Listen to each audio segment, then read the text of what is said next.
ऐश्वर्याला शर्वरी विक्रांतच्या मृत्यूच्या खुनामध्ये अडकवण्याचा पुरेपूर प्रयत्न करत असते, पण जानकीने स्वतःशी गाठ बांधलेली असते की काही झालं तरी मी ऐश्वर्या आणि सारंगला काही होऊ देणार नाही. इकडे आपण पाहतोय आता ऋषिकेश हा जानकीला म्हणत असतो, जानकी काय चाललंय तुझं? का का वाचवायला निघाली आहेस तू ऐश्वर्याला? तुला ऐश्वर्याचा इतिहास माहिती नाहीये का? त्यावर जानकी म्हणत असते, ऋषिकेश तुम्ही ऐश्वर्याचा इतिहास बघताय, पण मी तिचं भविष्य वर्तमान दोन्ही पाहिलंय. मी तिला चांगलं ओळखून आहे. ती असला प्रकार काहीच करू शकत नाही. हे वाक्य ऐकल्यावर ऋषिकेश म्हणत असतो, जानकी याच गोष्टीची मला चीड येते. तुला ना कधी नेमकं काय वाटतं आणि कधी काय नाही वाटत याबाबत काही सांगता येत नाही.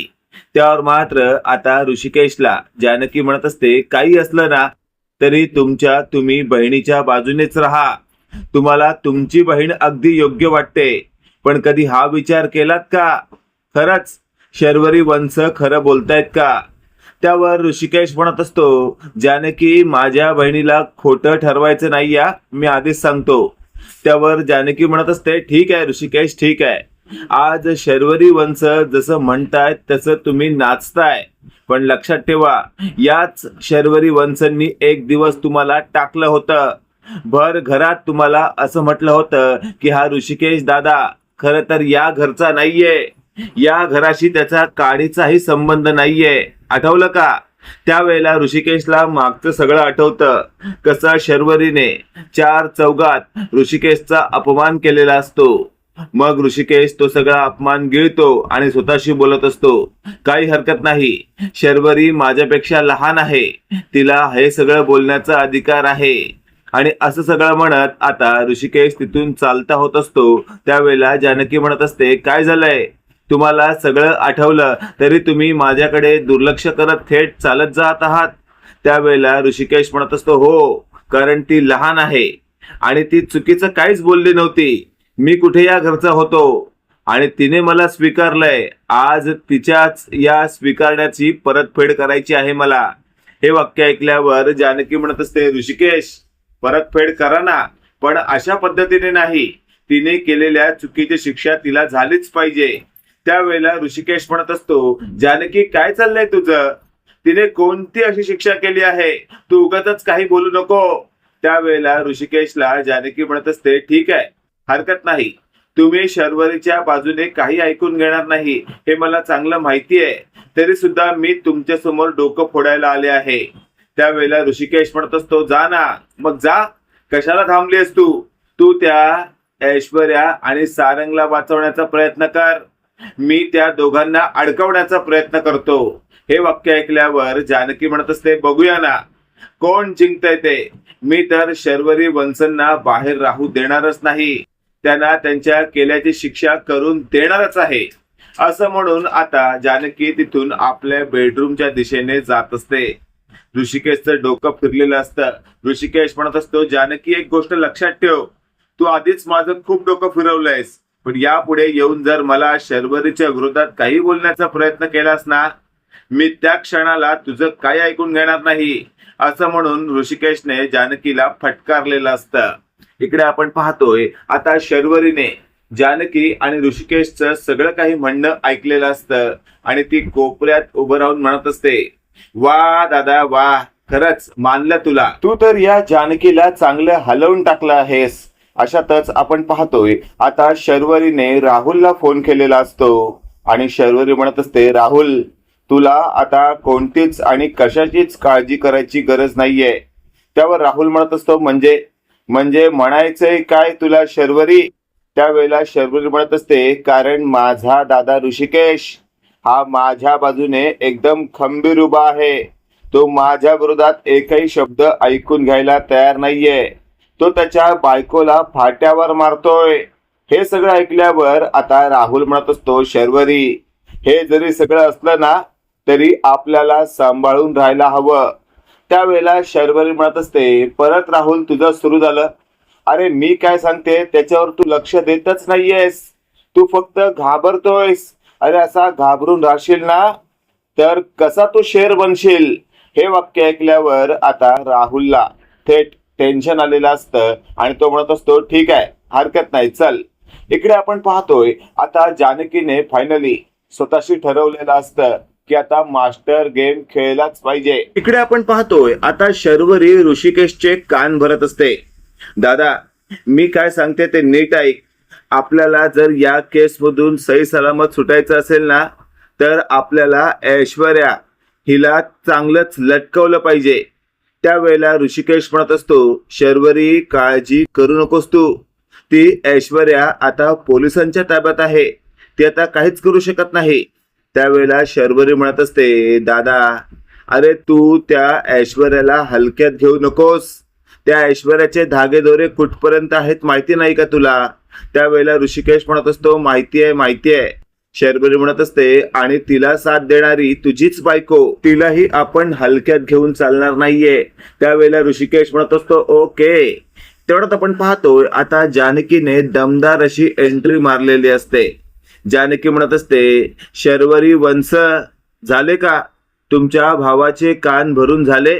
हे वाक्य ऐकल्यावर आता शर्वरी म्हणत असते, पाहिलंस दादा, पाहिलंस, आपण दोघं बोलत असताना या जानकीला इथे यायची काय गरज होती? म्हणजे आपल्यावर हिचं बारीक लक्ष आहे तर.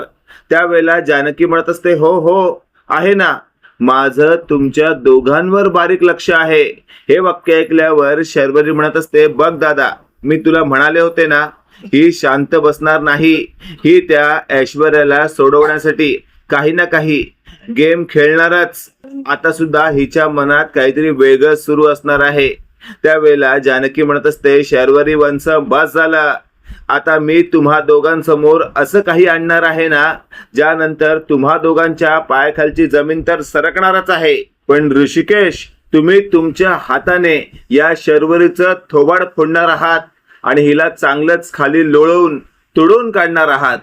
हे सगळं ऐकल्यावर आता शर्वरी म्हणत असते, दादा तू हिच्या बोलण्याकडे लक्ष देऊ नकोसा. ही फक्त अशाच पद्धतीने आपल्या सगळ्यांना अडकवण्याचा प्रयत्न करते. लक्षात ठेव, ही दिसते तशी नाहीये. त्यावेळेला मात्र आता ऋषिकेश म्हणत असतो, काय झालंय तुला शर्वरी? तू का घाबरली इतकं? मला माहितीये जानकी कधी काय करेल ते. आणि अशातच आपण पाहतोय आता जानकी म्हणत असते, ऋषिकेश, म्हणूनच मी आई, अवंतिका, सौमित्र सगळ्यांना इथे बोलवलंय. सगळ्यांसमोरच आता मी जे काही दाखवणार आहे ते क्लिअर होऊ दे. त्यावर मात्र आता सौमित्र म्हणत असतो, जानकी बहिणी, नक्की काय असं आहे जे तुला सगळ्यांसमोर उघड करायचं आहे? त्यावर जानकी म्हणत असते, सौमित्र भाऊजी, महत्वाचं हे आहे की या शर्वरीने ज्या व्यक्तीला ठार मारून पुरलं होतं, त्या व्यक्तीला मी तुम्हा सगळ्यांसमोर आणत आहे. हे वाक्य ऐकल्यावर आता शर्वरी म्हणत असते, दादा ही जे काही बोलते ना ते खरं नाहीये. ही उगाच मला या सगळ्यामध्ये अडकवण्याचा प्रयत्न करत आहे. त्यावेळेला ऋषिकेश म्हणत असतो, शर्वरी तू शांत हो, तू काहीच काळजी करू नको. तुला चांगलंच माहिती आहे ना की असं काहीच होऊ शकत नाही. त्यावेळेला शर्वरी घाबरत म्हणालेली असते, हो दादा, हो, मला माहिती आहे, असं काहीच होऊ शकत नाही. तेवढ्यात आपण पाहतोय आता सौमित्र म्हणत असतो, जानकी बहिणी, माझा तुझ्यावर विश्वास आहे. तू जर म्हणत असशील तर तू म्हणते तसंच होणार. कुठे आहे तो व्यक्ती?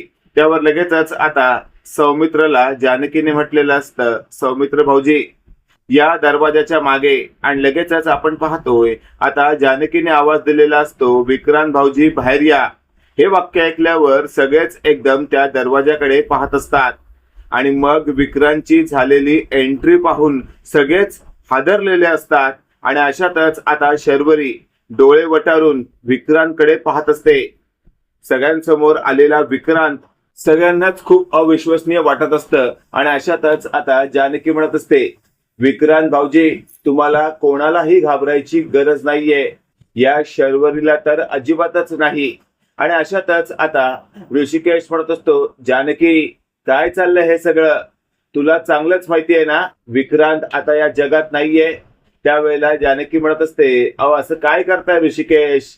जिवंत विक्रांत जर तुमच्या समोर आहे आणि तरीही तुम्ही जर असं म्हणत असाल की विक्रांत या जगात नाहीये, तर काय म्हणायचं तुम्हाला? आणि अशातच आता सौमित्र पुढे जातो आणि विक्रांतशी भेटतो. आणि त्यानंतर सौमित्र म्हणत असतो, दादा हा विक्रांतच आहे. हे वाक्य ऐकल्यावर मात्र शर्वरी चांगलीच हादरलेली असते आणि अशातच आता शर्वरीला नेमकं काय बोलावं हेच सुचत नसतं. अशातच आपण पाहतोय आता जानकी म्हणत असते, काय मग शर्वरी वंश, वळाली का तुमची बोबडी?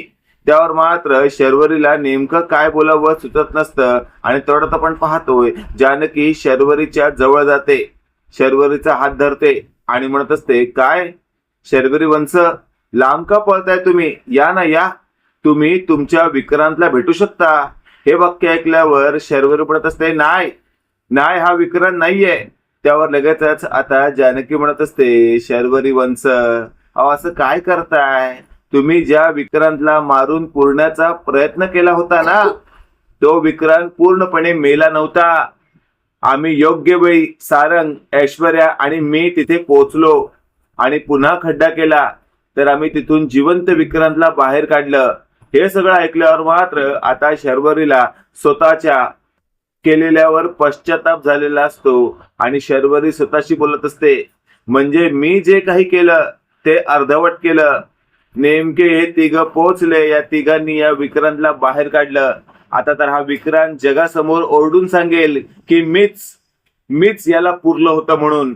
अशातच आता थेट शर्वरी स्वतःशी बोलत असते, आता या सगळ्यातून वाचायचं असेल तर मला चक्कर आल्याचं नाटक करावं लागेल. आणि अशातच आता थेट ही जी शर्वरी असते ती पडण्याचं नाटक करत असते. त्याच वेळेला तिथे धावत आलेला ऋषिकेश तिला सावरत असतो, पण जानकीने म्हटलेलं असतं, थांबा ऋषिकेश, अजिबातच हिला सावरायची गरज नाहीये, कारण ही अजूनही नाटकच करत आहे. हिला पडू दे, हिच्या डोक्याला मार लागू दे, तेव्हा हिचं टाळकं ठिकाणावर येईल. हे सगळं ऐकल्यावर शर्वरी हळूहळू पडते आणि खाली बसते. त्याच वेळेला आपण पाहतोय आता सुमित्रा पुढे येते. सुमित्रा म्हणत असते, शर्वरी तू जे काही केलंयस ना, खरंच अगदी लज्जास्पद आहे. का असं वागलीस तू? स्वतःच्याच नवऱ्याला ठार मारण्याचा प्रयत्न का केलास तू? त्यावर मात्र आता शर्वरीला नेमकं काय बोलावं सुचत नसतं आणि अशातच आपण पाहतोय जानकीच्या सांगण्यावरून एका व्यक्तीने आधीच राहुलला पकडून आणलेलं असतं आणि राहुलला सगळ्यांसमोर तिथे टाकलेलं असतं. राहुलला लगेचच आता जानकी विचारू लागते, काय मग राहुल, या सगळ्यामध्ये तुझाही हात होता की नाही? त्यावेळेला राहुल आधी नाही, माझा हात नव्हता असं म्हणत असतो. पण शेवटी शर्वरीला कळून चुकलेलं असतं. या सगळ्या प्रकरणामध्ये आता आपण एकटं अडकणार आणि एकटं अडकून स्वतः शिक्षा भोगण्यापेक्षा या राहुलला सुद्धा अडकवूया असा विचार शर्वरीच्या मनात आलेला असतो. आणि मग शर्वरी बोलू लागते, मी एकटीने सगळं केलेलं नाहीये, माझ्यासोबत हा राहुल सुद्धा होता. हे सगळं ऐकल्यावर राहुलने कपाळाला हात मारून घेतलेला असतो आणि राहुल म्हणत असतो, अगं डोक्यावर पडलीस का तू? का असं वागतेस तू? अगं तू उद्या जेलमध्ये गेलीस तर तुला सोडवण्यासाठी कोणीतरी बाहेर पाहिजे ना, मी होतो ना. त्यावर शर्वरी म्हणत असते, नाही, माझा तुझ्यावर विश्वास नाही की तू मला सोडवशील. मी जेलमध्ये असले तर तू बाहेर कोणत्या ना कोणत्या वेगळ्या मुलीशी फ्लर्ट करून तिच्याशी मजा करशील, पण मला तू विसरशील असं म्हटलेलं असतं शर्वरीने. तेवढं आपण पाहतोय आता ऋषिकेश म्हणत असतो, ए शर्वरी, आतापर्यंत तुझ्यावर ठेवलेला विश्वास खरंच तू पायदळी तुडवलास, पण आज मला कळून चुकलं की मी तुझ्यावर ठेवलेला विश्वास हा नेहमीच तू पायदळी तुडवत आली आहेस. आता तर तुला कोणत्याही प्रकारची माफी नाही. असं म्हणत आता थेट शर्वरीच्या केसांच्या झिंज्या पकडत या ऋषिकेशने जानकी जवळ लकटलेलं असतं आणि जानकीला ऋषिकेश म्हणत असतो, माफ कर जानकी, खरंच मी या शर्वरीला ओळखण्यात खूप मोठी चूक केली. मला तर खरं कधी असं वाटलंच नव्हतं की एवढीशी लहान शर्वरी एवढी चतुर होईल, डोकेबाज होईल आणि अशा पद्धतीने वागेल. त्यावर लगेचच आपण पाहतोय जानकी म्हणत असते, ऋषिकेश, खरं तर आपण हिच्या बारकायांवर लक्ष ठेवायला होतं. अशातच आपण पाहतोय आता ऋषिकेशला जानकी म्हणत असते, आत्ताच्या आत्ता पोलिसांना फोन करा आणि सांगा की विक्रांत भाऊजी जिवंत आहेत, ज्याच्या आरोपाखाली सारंग भाऊजी आणि ऐश्वर्या यांना तुरुंगात ठेवण्यात आला आहे, ते आरोप सगळे खारिज करण्यात यावे. त्यावर ऋषिकेशने लगेचच आता पोलिसांना फोन केलेला असतो आणि सगळं काही सांगितलेलं असतं. पोलिसांनी सगळं काही ऐकल्यावर लगेचच बोलू लागतात, म्हणजे विक्रांत जिवंत आहे. त्यावर ऋषिकेश म्हणत असतो, हो, हवं तर व्हिडिओ कॉलवर पहा. आणि मग व्हिडिओ कॉलवर विक्रांत जिवंत आहे हे सगळं दाखवल्यावर आता पोलिसांनी ऐश्वर्या आणि सारंगला सोडलेलं असतं. ऐश्वर्या सारंग डायरेक्ट घरी येतात. घरी आल्यावर त्यांनी विक्रांतला पाहिलेलं असतं आणि त्याच वेळेला समोर असलेल्या शर्वरीला आता थेट ऐश्वर्याने चांगलंच थोबडं व्हायला सुरुवात केलेलं असतं. ऐश्वर्या म्हणत असते, दीड दमडीची तू फालतू बाई निघालीस. स्वतःच्याच नवऱ्याला ठार मारण्याचा प्रयत्न केलास तू. योग्य वेळी जर आम्ही तिथे पोहोचलो नसतो तर हा विक्रांत भाऊजी अजिबातच जिवंत राहिला नसता. आता तर तुला तुझी लायकी दाखवूनच देतो, असं म्हणत आता विक्रांतच्या समोरच या ऐश्वर्याने मोठा दांडका उचललेला असतो आणि शर्वरीच्या पायावर दे दणादन फटके द्यायला सुरुवात केलेली असते. शर्वरी उलटी पुलटी नाचू लागते आणि म्हणत असते, मला वाचवा या सगळ्या प्रकरणातून. त्यावेळेला जानकी म्हणत असते, अजिबातच नाही, कोणीच मध्ये पडायचं नाही. हिच्या पायांना चांगले फटके दिल्याशिवाय, हिला चालताना आल्याशिवाय हिला आपण सोडायचंच नाही. असं म्हणत असताना तिथे आलेले पोलीस म्हणत असते, थांबा, काय चाललंय तुमचं हे? या शर्वरीने जे काही केलं असेल पण हिला शिक्षा देण्याचा अधिकार तुम्हा सगळ्यांना नाहीये. हिला शिक्षा फक्त कायदा देणार. कॉन्स्टेबल, हिला ताब्यात घ्या. असं म्हणत आता पोलिसांनी शर्वरीला ताब्यात घेतलेलं असतं. त्याच वेळेला शर्वरी म्हणत असते, ऋषिकेश दादा वाचव मला. त्यावेळेला ऋषिकेश म्हणत असतो, कोणत्या थोबाडाने वाचव म्हणतेस तू? स्वतःच्याच नवऱ्याला ठार मारण्याचा प्लॅन रचलास तू. लाज वाटत नाही तुला? मी तुझ्यावर आतापर्यंत इतका विश्वास ठेवला पण माझा विश्वास धुळीस मिळवलास तू. पोलीस, आताच्या आत्ता हिला ताब्यात घ्या. मित्रांनो, काय वाटतं तुम्हाला? शर्वरी बरोबर नेमकं काय झालं पाहिजे? कमेंट करून नक्की कळवा आणि असेच नवनवीन अपडेट पाहण्यासाठी व्हिडिओला लाईक आणि चॅनलला नक्की सबस्क्राईब करा. धन्यवाद.